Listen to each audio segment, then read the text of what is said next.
What's up mga kapatid, mga kabayan? Yan, mayroon tayong malunggay. Kasi itong aking sister dito, si Nilda, yan po, lumabas na naghatid ng mga pagkain doon sa mga friendship ng ani madam.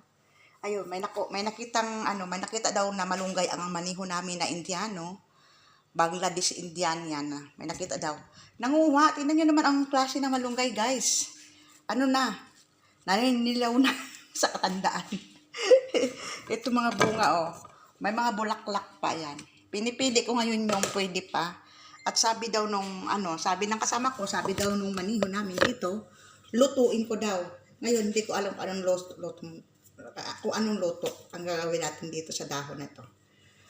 So, pipili lang tayo kasi sayang naman, maraming sustansya ito eh. Kasi yung malunggay namin dyan sa harapan, pinaharbis na ni madam. Kaya tiyaga na lang sa ganito.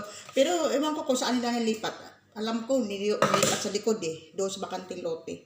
Pero dahil ito, may nakuha sila malunggay, bahala na kung anong gagawin. Hihimayin ko lang to. Baka bukas ko na lang lutuin. Kasi marami pa akong trabaho. Ito guys, yan.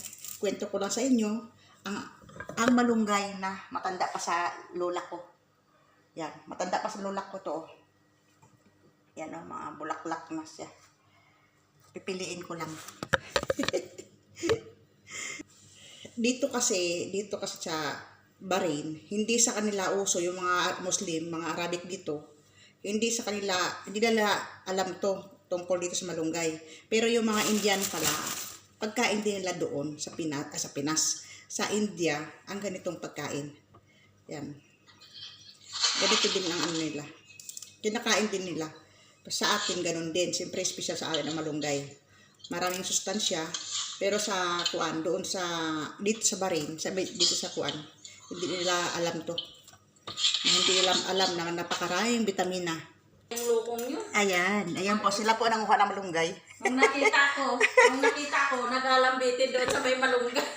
Matanda pa sa akin yung malunggay. Matanda pa sa lola ko yung malunggay. Oo. Sama natin mga yung mga okay pa. Sige, lagyan natin.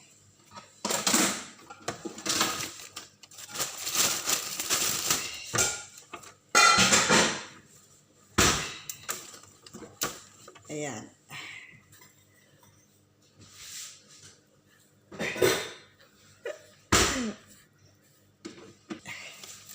Ayan guys, nahimayin na natin. Ang dami, maano pa.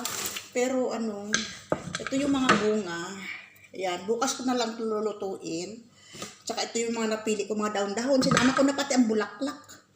Wala, kasi matanda na siya eh. Oh, matanda na. So, sinama ko na.